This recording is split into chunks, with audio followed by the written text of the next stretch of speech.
Students, welcome to Jayashree teaching class. এখন আমরা class 8 এর রায় মার্টিন প্রশ্নবিচিত্রা 2025 এর ইংরেজি থেকে মডেল কোশ্চেন পেপার 5 সলভ করব। তো প্রথমে আমি সিনটা রিড করছি, একটু মন দিয়ে শোনো। The school was a kindergarten run by two sisters. বলছে বিদ্যালয়টা ছিল একটা kindergarten school. Kindergarten school কি হয়, সেখানে খেলার মাধ্যমে কি হচ্ছে, বাচ্চাকে পড়ানো হয়ে থাকে। সেই বিদ্যালয়টা চালাতো দুজন বোন, মিসেস কফিল্ড অ্যান্ড মিস চাকার। একজন তারা বিবাহিত, একজন অবিবাহিত, বাট দুজন বোন চালাতো। And it was called the empty house. আচ্ছা, এখানে এমটি বলবো, এলটা কিন্তু তোমার সাইলেন্ট থাকবে। এবং বিদ্যালয়টার নাম ছিল empty house. It is astonishing, এটা একটা অবাক করা ব্যাপার, how little one remembers about one's life before the age of 7 or 8। বলছে কতটা না কমই মানুষ মনে রাখতে পারে তার 7 বা 8 বছরের আগের জীবনটাকে। এটা হচ্ছে অবাক করা ব্যাপার। I can tell you all sorts of things. আমি সমস্ত কিছু ব্যাপারগুলো বলবো। দেখো, I can tell you all sorts, সমস্ত ছোটখাটো ব্যাপারগুলোকে বলবো। That happened to me from 8 onwards. আমার 8 বছরে চলার সময় আমার সাথে কি কি ঘটেছিল। But only few, very few before that. কিন্তু তার আগেরটা আমি অতটা কিন্তু মনে রাখতে পারবো না। ব্যাপারটা কি বলেছে বুঝতে পারছো তো? বলছে 8 বছরে কে কে হয়েছে আমাকে জিজ্ঞাসা করে, আমার সব মনে আছে, কিন্তু ওর আগের টুকু মনে জিজ্ঞাসা করো, আমি কিন্তু অল্প পরিমাণে বলতে পারবো, কারণ অল্প পরিমাণে আমার মনে রয়েছে। I went for a whole year to Amtree house. আমি সারা বছর ধরে মানে এমট্রি বাড়িতে মানে হাউসে যেতাম। But I can not even remember what my classroom look like. সারা বছর ধরে আমি যেতাম, কিন্তু আমি মনে করতে পারবো না যে অ্যাকচুয়ালি আমার শ্রেণীকক্ষটা কিরকম দেখতে ছিল। Nor can I picture the faces of my of Mrs Corfield or Miss Tekar. বা আমি মিসেস করফিল্ড বা মিস্টেকারের মুখটাও ঠিক করে মনে করতে পারি না। Although I am sure they are sweet and smiling. যদি আমি খুব ভালোভাবে নিশ্চিত তারা খুব মিষ্টি এবং হাসিমুখী ছিল, মানে হাসতো।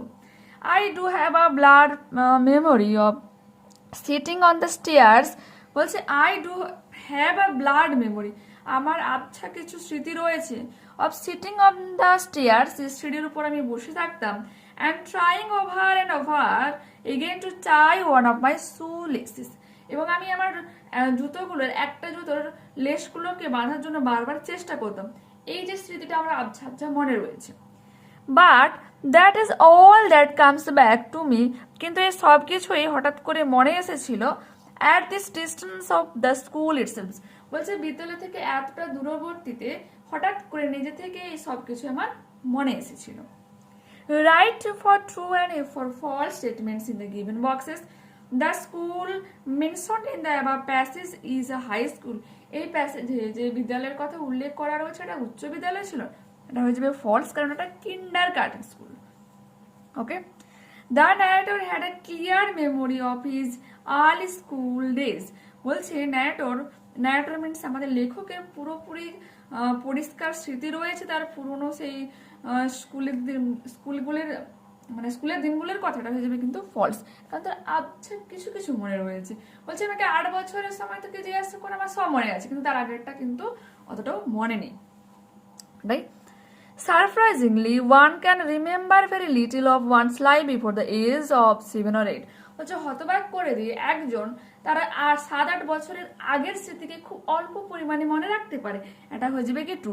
কারণ সে কিন্তু সে সবসময় মানে 7-8 বছরে কি ক্লিয়ারলি কথাও বলতে পারছে, হাঁটতে চলতে পারছে, পারডে সে বিদ্যালয়ে যাচ্ছে, কিন্তু অবাক করার ব্যাপার কিন্তু সে ওই মুহূর্তের ওই এজের অতটা কিন্তু স্মৃতি মনে রাখতে পারে না।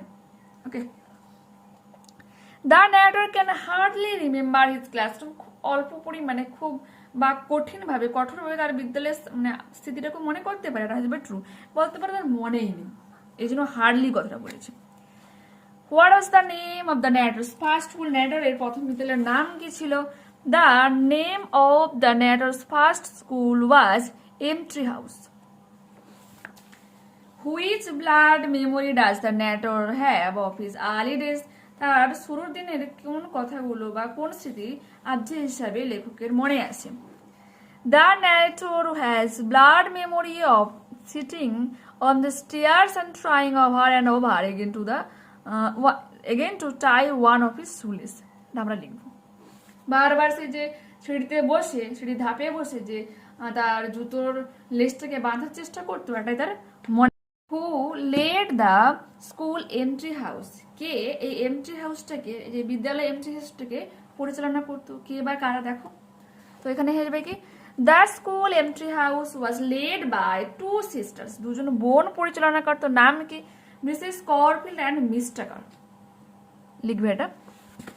এরপর রয়েছে দেখো, complete following the sentences with informations from the above passage, the surprising fact about memorization, বুঝে স্মৃতির অবাক করা ব্যাপার হলো যে is how little one remembers about one's life before the age of 7 or 8, বলছে কতটা না কম পরিমাণে লোক স্মৃতিকে মনে রাখতে পারে তার 7 অথবা 8 বছরের আগের জীবনটাকে, তোমরা লিখবে। এরপর কি বলেছে, find out a word from the above passage which means the following indistinct, আবঝা কি, যে ব্লাড, BLURRED। এরপর দেখো সামওয়ান থেকে তোমার সংজ্ঞাগুলো তুলে দেওয়া রয়েছে। সামওয়ান কেম নকিং, কেউ একজন এসে টকা দিয়েছিল, অ্যাট মাই উই স্মল ডোর, ক্ষুদ্রাকায় ছোট্ট দরজাতে। সামওয়ান কেম নকিং, কেউ এসেছিল, টোকা দিয়েছিল। I am sure sure sure, আমি নিশ্চিত নিশ্চিত নিশ্চিত। 3 বার শিওর কেন বলেছি, কারণ এখানে কবি পুরোপুরিভাবে নিশ্চিত যে কেউ তো একজন এসেছিল যে টোকা দিয়েছিল। আই লিসেন্ড, আমি শুনতে পেয়েছিলাম। আই ওপেন্ড, আমি খুলেছিলাম। I looked left and right, আমি বাম দিকে এবং ডান দিকে তাকিয়েছিলাম। But no there was staring in a still dark night, কিন্তু সেখানে কোনো রকম স্পন্দন ছিল না বা নড়নচড়ন ছিল না ওই স্তব্ধ অন্ধকার রাতে। অনলি দ্য বিজি ব্যাটল, কেবলমাত্র ব্যস্ত গুবরে পকা, ট্যাপ ট্যাপিং ইন দ্য ওয়াল, দেওয়ালে টোকা দিচ্ছিল। Only from the forest two screech owls call, এবং জঙ্গল থেকে লক্ষ্মী পেঁচার ডাক শোনা যাচ্ছিল। অনলি দ্য ক্রিকেট হুইসলিং, এবং ঝিঝির ঝিঝি ডাক শোনা যাচ্ছিল। হোয়াইল দ্য ডিউ ড্রপস ফল, যখন শিশিরগুলো মাটিতে পড়ছিল, শিশির বিন্দু। So I know not who came knocking, তাই আমি বলতে পারবো না যে কে এসেছিল। অ্যাটল অ্যাটল অ্যাটল, বলছে সর্বোপরি আমি কিন্তু জানি না যে কে এসেছিল, বাট কবি এখানে বলতে চেয়েছে কে এসেছিল আমি জানি না, বাট আমি নিশ্চিত কেউ একজন এসেছিল। Choose the correct answer from the given alternatives. The door was, দরজাটা কিরকম ছিল, স্মল, ছোট ছিল। The busy battle was tap tapping in the wall, দেওয়ালে টোকা দিচ্ছে, দেখো এখানে রয়েছে। The cricket was whistling, হয়ে যাবে এটা। Complete the following sentences with information from the given poem. Someone came knocking at the poet's wee small door, কেউ একজন এসে কবির ছোট মানে ক্ষুদ্রাকায় ছোট্ট দরজাতে টোকা দিয়েছিল। The poet did not know who came knocking, কিন্তু কবি জানে না যে অ্যাকচুয়ালি কে এসেছিল। আনসিন প্যাসেজ দেখো কি রয়েছে। Derozio organised a debating society called academic association, বলছে ডিরোজিও এক বিতর্ক সভার বা বিতর্ক সমাজ তৈরি করেছিল যার নাম কি ছিল, academic association. Plato, the great teacher philosopher of ancient Greece, also organized such an association and called it academos, বলছে প্লেটো যে একজন দেখো এখানে গ্রিসের, প্রাচীন গ্রিসের এক দার্শনিক শিক্ষক বা শিক্ষক দার্শনিক ছিলেন, যিনিও এইরকম এক সংঘ তৈরি করেছিলেন এবং তার নাম দিয়েছিলেন একাডেমস। ডেলজো took the idea from Plato and inspired free thinking and reasoning among young students, বলছে ডিরোজিও প্লেটোর থেকে এই ধ্যান ধারণাগুলো নিয়েছিলেন এবং ছাত্রছাত্রীদের মধ্যে যে যুবক যে ছাত্রছাত্রী তাদের মধ্যে মুক্ত চিন্তা এবং যুক্তির বিস্তার করে দিয়েছিল, যে কোনো কিছুকে গ্রহণ করার আগে যুক্তি দিয়ে দেখো জিনিসটা কারেক্ট কিনা। Inspire the youth to fight against superstitions, এবং তিনি অনুপ্রাণিত করেছিলেন যুব সমাজে কুসংস্কারের বিরুদ্ধে লড়াই করার জন্য। Next page. Soon he became an idol of the youths of Bengal, শীঘ্রই তিনি বাংলার যুবকদের এক আদর্শ, আইডল মিন্স আদর্শ ব্যক্তি হয়েছিলেন।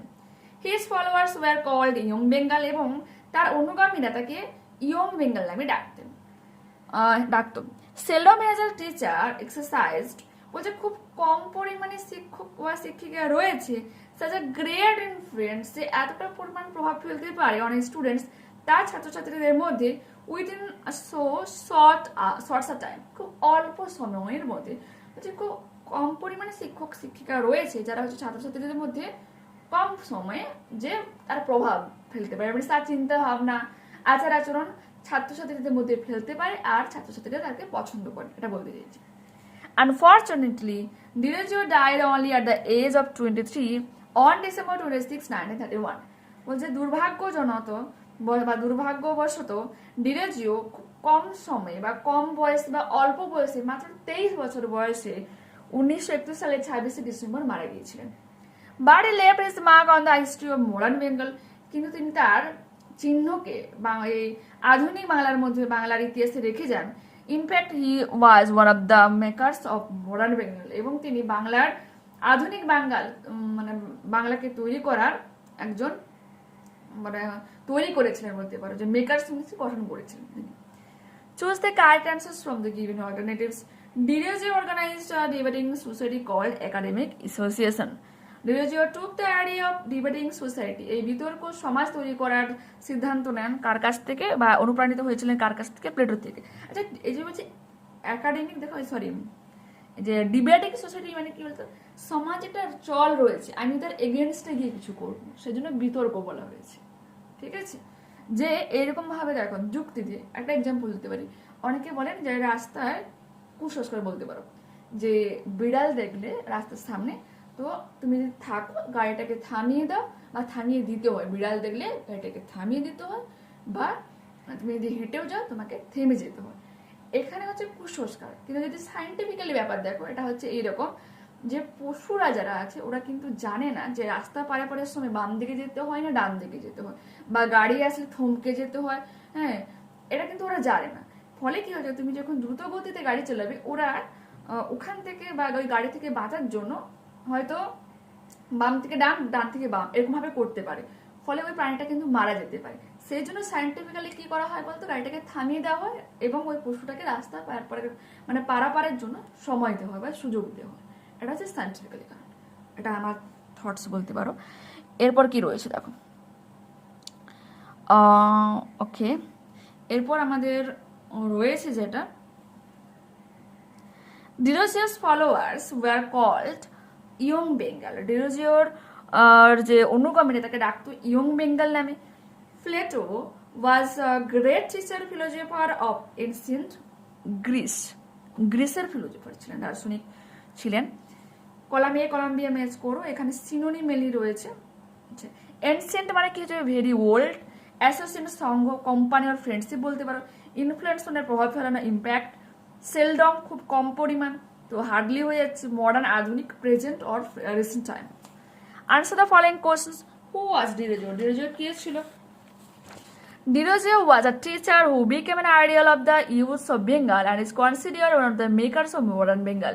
ঠিক আছে, ডিরোজিও একজন শিক্ষক ছিল যে মানে বাংলার যুবকদের কাছে আদর্শ ছিল এবং তাকে বা মানে মডার্ন আধুনিক বাংলা তৈরির মানে বলো তৈরি কর্মকর্তা বলতে পারো। ঠিক আছে, নির্মাণকর্তা বলতে পারো, নির্মাণকর্তা ছিল। ওকে, এরপর কি রয়েছে, what did Derozio influence students to do?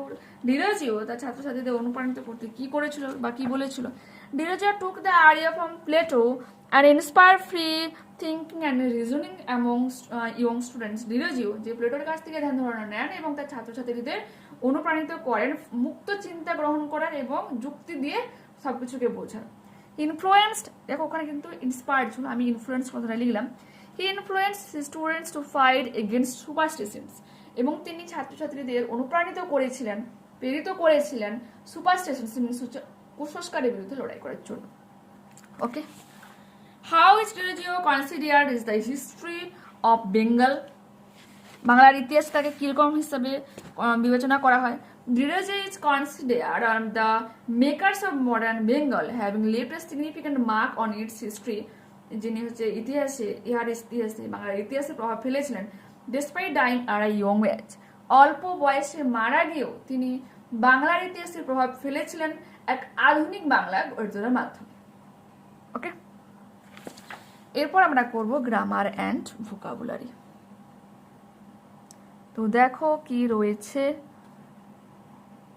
ওকে দেখতে পাচ্ছ, প্রথমে রয়েছে তোমার voice change. We are learning English regularly, আমরা প্রতিদিন ইংরেজি শিখি। দ্যাট হচ্ছে প্রেজেন্ট কন্টিনিউয়াস টেন্স। তো এখানে আমরা অবজেক্টটাকে সাবজেক্ট করব ইংলিশ।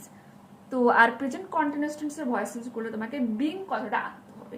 তো ইংলিশ ইজ বিং লার্নড, লার্নের থার্ড ফর্ম হয়ে যাচ্ছে লার্নড, তারপর রেগুলারলি, আর উই থেকে হয়ে যাবে by us. Okay, English is being learned regularly by us, এটা তোমরা লিখতে পারো। বা তোমরা কি লিখতে পারো, English is being learned by us, তারপর রেগুলারলি কথাটা লিখতে পারো। ওকে, এরপর আছে হি হ্যাড সিন মি, সে আমাকে দেখে নিয়েছে। তো এখানে কি লিখবো, এই যে মির জায়গায় আমরা লিখবো I have been seen by him. Okay, mango taste sweets, আম খেতে মিষ্টি। তো আমরা কি লিখবো, mango is sweet when it is tasted. Okay,